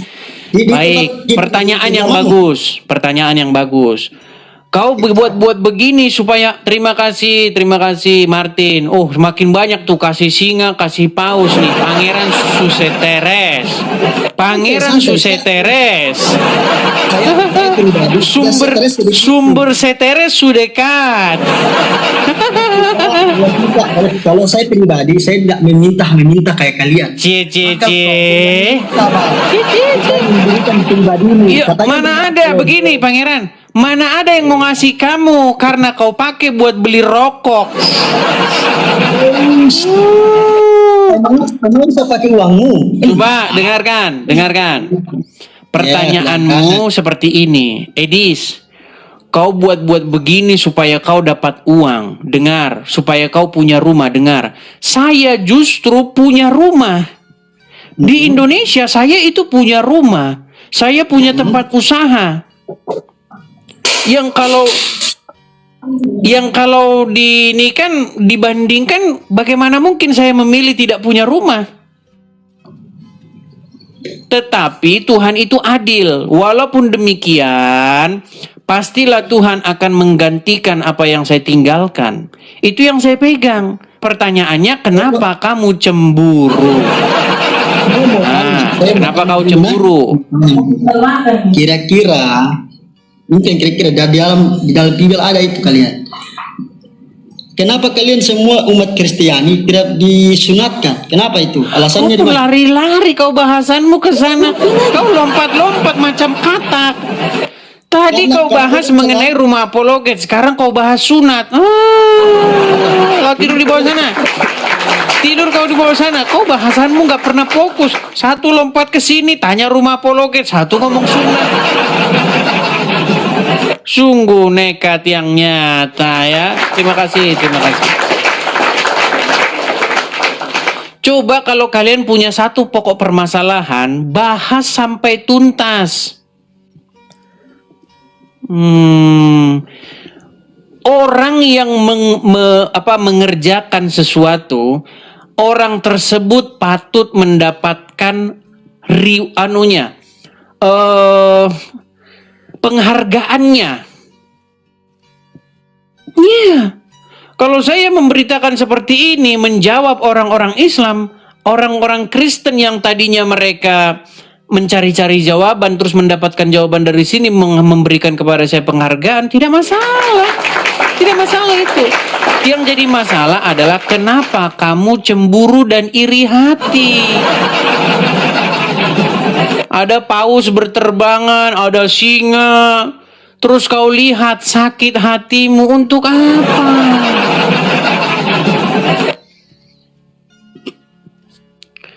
Coba, terima kasih.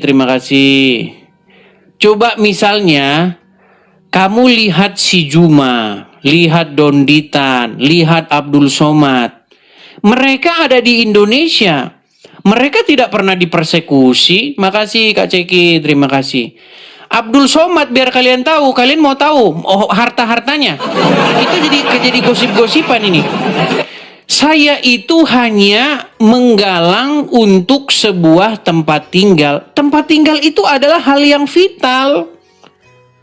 Tempat tinggal itu adalah kebutuhan dasar, bukan kebutuhan yang, coba ketika kalian sekolah, apa kebutuhan primer manusia? Kebutuhan itu ada kebutuhan primer, ada kebutuhan sekunder, ada kebutuhan tersier. Nah, kau waktu sekolah kau tidur terus. Jangan kau tidur terus waktu sekolah. Apa itu kebutuhan primer? Kebutuhan primer itu ada sandang, pangan, papan. Itu kebutuhan primer, kebutuhan utama. Kalau saya menggalang support dari teman-teman untuk beli ini, nih sebentar, biar kutunjukkan sama kalian ya. Nih, ya kan? Sebentar.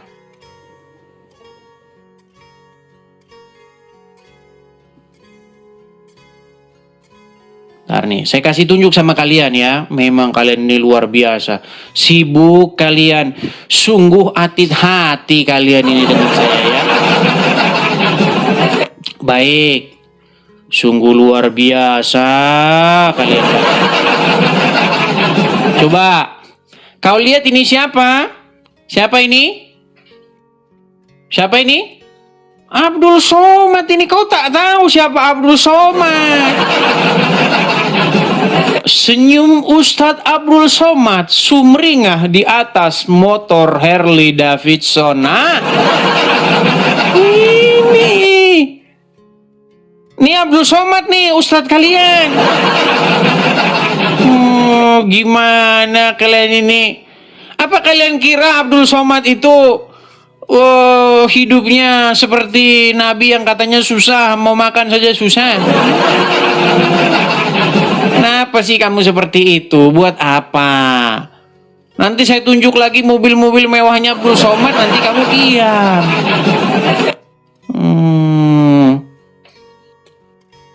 Mau saya tunjukkan lagi Zuma, gimana? Biar kalian tahu. Kenapa kalian ini? Yang namanya tempat itu adalah hal yang terutama atau dasar. Begitu. Masih ada besok, lusa gitu. Bagi orang mati tidak ada waktu lagi. Begitu, Bang. Hanya itu, Bang? Ya itu, iya karena saya belajar di dalam agama Nasrani atau Kristen itu, terus saya ikuti jalan ceritanya Bang Edis, ikuti dari mulai live sampai terungkat atau berhenti live, itu saya ikuti semua cerita. Hanya yang tapi intinya begini, Bang. Gini, Bang, kita jangan pusing mikirin itu. Kita itu fokus kita itu adalah bagaimana menjadikan Yesus sebagai Tuhan dan Juru Selamat kita. Bagaimana supaya Yesus memerintah di hidup kita. Bang, kalau Yesus memerintah di hidup kita, orang tidak akan berangkat minum cap tikus, lalu mabuk di jalan, suka pukul-pukul orang. Nah, itu artinya yang memerintah di hidup dia itu masih setan. Betul? Ya, betul. Amin. Iya. Kalau Tuhan Yesus tidak memerintah di hati seseorang, orang tersebut minum cap tikus, baru pukul-pukul istri. Nah, jadi fokus kita itu, Bang, selagi kita hidup ini saja. Supaya selagi kita hidup ini, kiranya Tuhan Yesus memerintah hidup kita, berdaulat di dalam diri kita. Itu intinya, Bang. Jangan pusing-pusing mikirin surga neraka, kita belum pernah ke sana. Itu nanti, Bang, sesuatu yang nanti. Begitu. Kita yang ada dulu di depan kita, Bang. Kalau orang bekerja, yang kita kerjakan yang di depan mata kita dulu. Yang di depan mata kita belum beres, kita mau pikir-pikir yang jauh di sana. Betul? Betul? Iya, memang betul, karena di dalam Alkitab kan dia berbicara tentang carilah dahulu kerajaan Allah. Tapi kadang manusia itu abaikan kata-kata itu. Iya, seperti itu. Jadi intinya itu, Bang, supaya apa? Yang selalu saya pelajari. Jangan. Nah, bagaimana Bang Edis? Nah, terus Ini yang satu saya lagi sampaikan yang saya itu, Bang, pelajari. kepada semua orang. Oh, nampaknya delay gitu teman-teman. Itu yang saya sampaikan kepada semua orang, bahwasanya supaya Yesus memerintah di hatimu, berdaulat atasmu, sehingga engkau dikendalikan oleh Yesus. Jangan sampai seseorang itu diperintah, dikendalikan oleh Muhammad. Karena kalau dikendalikan oleh Muhammad, nah seperti tadi, pukul-pukul istri, tambah-tambah istri, kawin cerai, kawin cerai, kawin cerai. Ketemu perempuan cantik di sana, nikah lagi. Nah itu kalau orang yang hidupnya diperintah oleh Muhammad, yang dia menjadikan Muhammad sebagai Tuhannya. Nah, itu pesanku Bang, supaya semua orang Muslim mengganti Tuhannya, jangan lagi Muhammad. Itu. Oke Bang ya, kita kasih kesempatan kepada yang Muslim ya Bang ya. Macet-macet dia teman-teman. Oke lah, abang pun macet-macet, jadi saya turunkan ya. Selamat malam semua abang-abang di Papua, abang-abang kakak-kakak di Papua ya. Supaya begitu. Saya dengar banyak orang di Papua di mana itu minum cap tikus. Ah, itu namanya Tuhan Yesus belum memerintah hidupmu. Yang memerintah itu berarti Syaiton Nirojim. Iya, jangan begitu ya. Supaya kekristenan atau Kristus Yesus itu tercermin dari hidup kita. Jangan bikin malu nama Tuhan ya, seperti itu.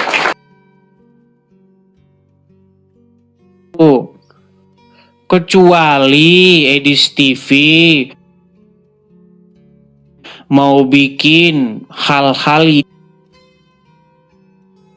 yang misalnya aneh-aneh begitu, nah baru. Tapi ini semua virus-virus ini disebarkan oleh Rudy Iskariot. Saya heran dengan Rudy Iskariot itu. Penonton-penonton sudah mensupport dia untuk mendirikan rumah anak terong. Sudah mensupport dia untuk mendirikan gereja. Sudah mensupport dia untuk mendirikan ini itu panti asuhan bla bla bla. Sudah disupport dia. Giliran ada seorang apologet ingin mensupport tempat rumah apologet, dianya tidak mau. Pokoknya semua harus sama saya. Itulah yang saya sebut dengan sifat rakus atau sifat serakah. Begitu. Memangnya yang perlu tempat cuma Rudy Iskariot saja? Kan tidak. Apologet-apologet lain juga perlu tempat mereka. Kalau mereka sudah punya rumah sebenarnya kan tidak perlu tempat lagi. Seperti itu. Hanya operasional. Seperti itu kan. Kalau Rudy Iskariot dia nggak boleh. Pokoknya semua harus sama dia itu. Saya tahu otaknya dia itu. Saya tahu. Ya seperti itu.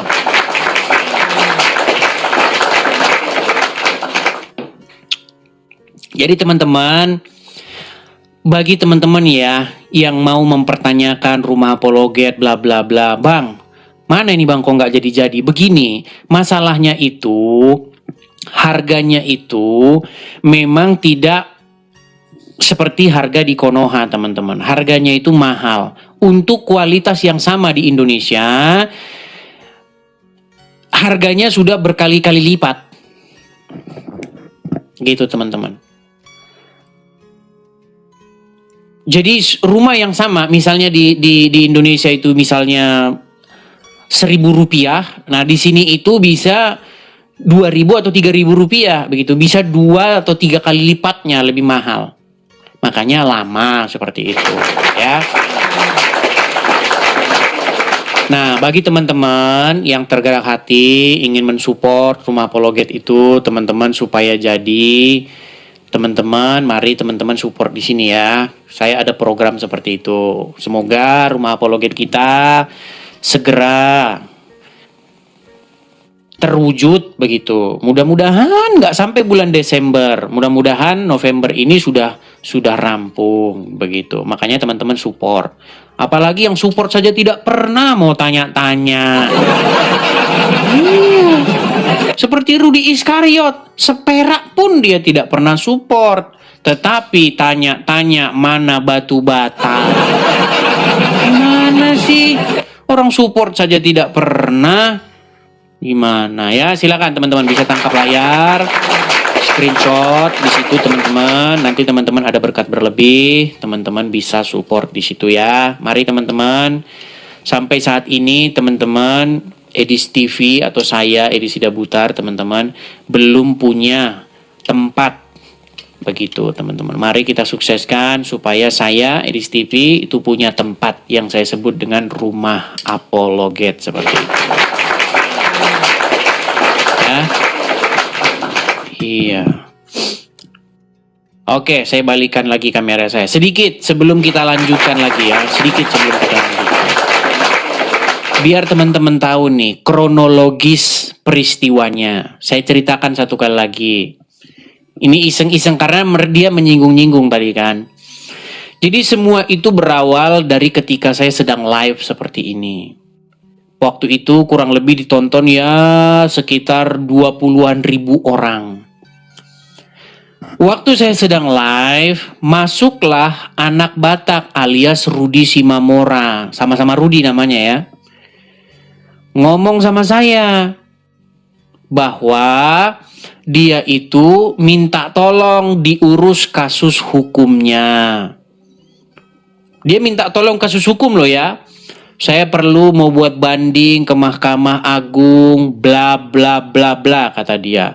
Terus saya kan teringat, loh bukannya udah diurusin sama Rudi Yohanes alias sang debater. Oh, tidak ada seperak pun sampai kepada saya. Ah itu omongan anak bapak. Gara-gara omongan yang secuil itu mengamuklah Rudi Iskariot. Ternyata memang dia tidak mengurusi kasusnya. Dia hanya mau mengurusi pra-peradilan saja. Seperti itu. Itu sebenarnya urusan mereka. Lalu dia menjalar kemana-mana. Seperti itu. Ya tanya, saya hanya sebagai orang yang menyampaikan pesannya anak Batak saja. Begitu loh. Ya, seperti itu. Dan itu sebenarnya bukan urusan saya, begitu loh. Urusan dia dengan anak Batak. Begitu, ya. Oke, kita lanjutkan kembali ada Alaf Gan. Coba, Alaf Gan. Oke, silahkan nyalakan kamera Anda. Muslim ya Bang ya? Alhamdulillah muslim sebentar ya. Soalnya saya nggak pakai baju. Silakan. Kita kasih naik ada Linda.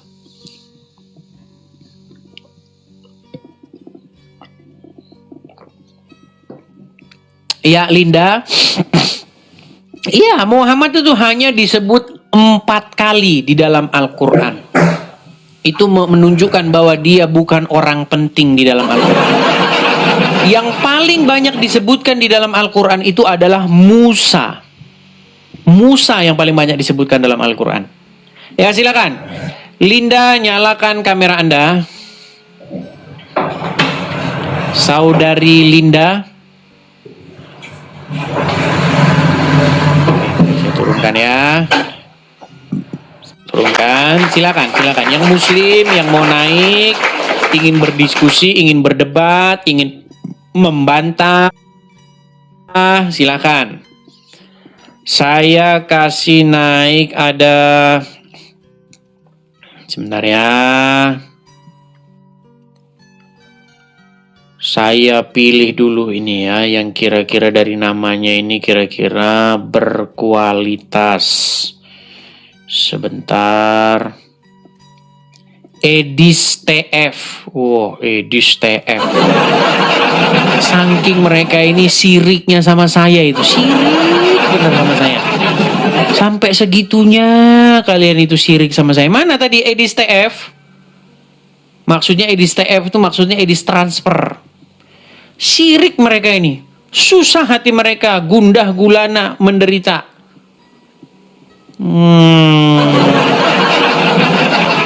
Oke, kita kasih naik ada Astaumbu. Astaumbu. Selamat malam Astaumbu.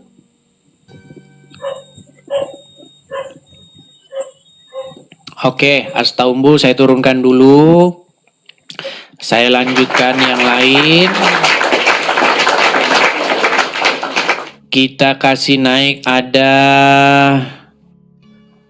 Bang Agian. Siapa ini Bang Agian?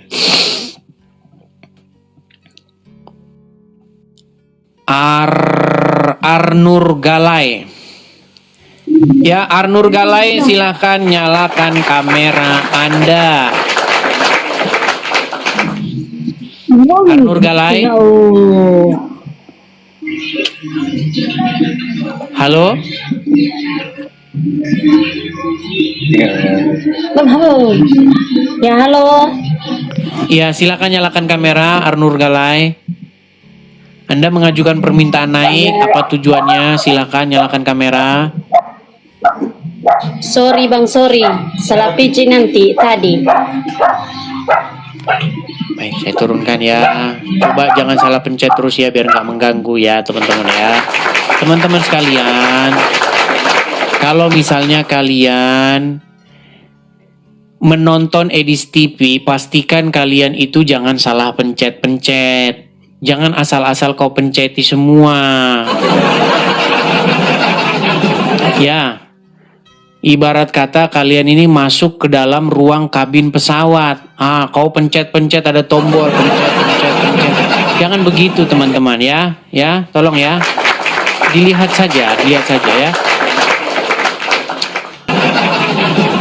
Ya, itulah teman-teman, sejarah akan memukuli logika atau akal sungsang mereka sendiri ya. Jadi ketika mereka menyerang kita, maka teman-teman, serangan yang dari mereka itu sendiri akan menghantam logika mereka sendiri. Seperti itu. Oke, gimana teman-teman? Karena ini sudah jam 10:30, saya sudah siaran berapa jam ini ya teman-teman ya? 2 jam setengah. Gimana teman-teman? Apakah kita lanjutkan dulu atau kita rehat? Gimana teman-teman? Rehat atau gimana? YouTube macet. Oke, saya perbaiki dulu yang di YouTube ya, sebentar ya. Saya perbaiki dulu yang di YouTube. Sekali lagi teman-teman, oh ya kita Kak Mila. Ya teman-teman ya, mari teman-teman kita sukseskan teman-teman pendirian rumah apologet kita. Teman-teman sekalian, kita ada program ya teman-teman ya. Program kita itu adalah mendirikan rumah apologet di sini karena sampai hari ini teman-teman, Edis TV, channel yang cetar membahana, channel yang spektakuler ya, belum punya rumah teman-teman. Kita belum punya tempatnya. Tapi di YouTube bener kok, ini orang menyesatkan loh kalian ini. Saya lihat di YouTube bener loh. Saya lihat di YouTube tidak ada masalah loh. Gimana? Apa kalau digambar sih dia tidak ada masalah. Bentar, saya cek dulu ya di YouTube saya ya. Edis TV. Channel yang oh iya, macet ya. Oh iya, yang di YouTube macet teman-teman. Ya biarlah macet lah. Kalau nggak tahu tuh StreamYard-nya agak ngehang atau bagaimana teman-teman. Ya, jadi intinya yang saya bilang, teman-teman, mari teman-teman support. Bagi teman-teman yang nonton di YouTube kan ada tulisan berjalan tuh, tulisan yang running text-nya itu. Ada running text di situ, teman-teman bisa support. Ya, bisa lewat Zelle, bisa juga lewat BRI ya teman-teman ya. Mari teman-teman kita sukseskan itu. Oke, kita lanjutkan kembali. Bagaimana teman-teman? Saya sudah lapar ini teman-teman ya. Dan rencananya nanti kayaknya ada orang mau datang dari Arizona, teman-teman, mau ngobrol-ngobrol begitu. Ya, ketemu-ketemulah ngobrol-ngobrol seperti itu. Karena banyak orang begitu ya di sini itu pengen ngajak saya itu ketemu. Banyak sekali orang. Ayo bang, makan siang, ayo begini, ayo begitu, ngajak-ajak ngobrol begitu ya. Kenalan seperti itu. Banyak sekali teman-teman. Jadi gimana teman-teman? Apakah kita lanjutkan dulu atau kita rehat? Atau bagaimana? Kita rehat dulu saja ya teman-teman ya. Banyak ngomong lanjut. Ya rehat dulu lah ya, saya rehat dulu karena agak sedikit capek juga saya teman-teman. Iya rehat saja. Oke baik teman-teman, ya demikianlah acara hari ini. Kurang lebihnya saya mohon maaf ya teman-teman ya. Jadi teman-teman, mari teman-teman, ini sudah masuk bulan November. Semoga teman-teman ya pendirian rumah apologet kita sukses, berhasil antara bulan November dan Desember ini teman-teman, tanpa harus pindah ke negara bagian lain. Saya harapkan teman-teman bisa ada rumah apologetnya di sini. Tapi kalau tidak dapat, ya berarti pindah ke negara bagian lain. Ya, tergantung dari support teman-teman. Karena biasanya kalau udah support begini, orang-orang sudah pada kabur gitu.